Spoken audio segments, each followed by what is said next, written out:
Uderolal report Mumtaz Ali वरिया मूजिब 15,000 आबादी ते मुश्तमिल गोठ शेर मोहम्मद थोड़ा जे रहवासी निडो विकेट अनवर लाशारी मीर कुर्बान ट्रालपुर अहमद कुंभार हनीफ खासकेली अशरफ सुमरो निसार मंगनाहार समेत गोठाणनि ॿुधायो आहे त गोठ जो ड्रेनेज सिस्टम जो निज़ाम केतिरनि सालनि खां नाकारा बणियल आहे।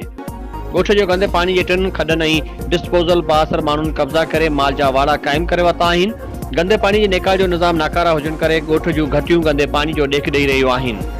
हिननि चयो आहे त ताज़े हल्की बरसात खां पोइ समूरो गोठ गंदगी सां भरिजी वियो आहे। एडो विकेट अनवर लाशारी ॿुधायो आहे त हिननि गोठ जे बुनियादी सहूलियतुनि बाबति खोड़ पहिरां चूंडियल नुमाइंदनि ताईं पिणु दायो आहे, जॾहिं त उन मामले बाबति डीसी मटियारी खे पिणु आगाह कयो वियो आहे, पर हिन वक़्त ताईं कंहिं बि गोठ जे सार संभाल नाहे लधी। हिन चयो आहे त गोठ शेर मोहम्मद थोड़ा 15,000 आबादी ते मुश्तमिल ज़िले मटियारी जे वॾे में वॾी आबादी वारो गोठ आहे।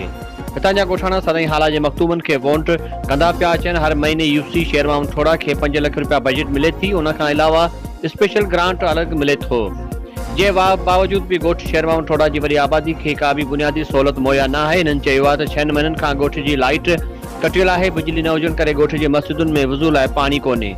हिननि इहो बि चयो त सालनि खां गोठ खे मिलंदड़ बजट जो को अतो पतो कोन्हे। मिलंदड़ बजट किथे ख़र्च थिए थी। हेॾी वॾी आबादी खे सिंध हुकूमत ज़िले इंतज़ामिया मटियारी पारां नज़रअंदाज़ करणु अफ़सोस जोॻो अमल आहे।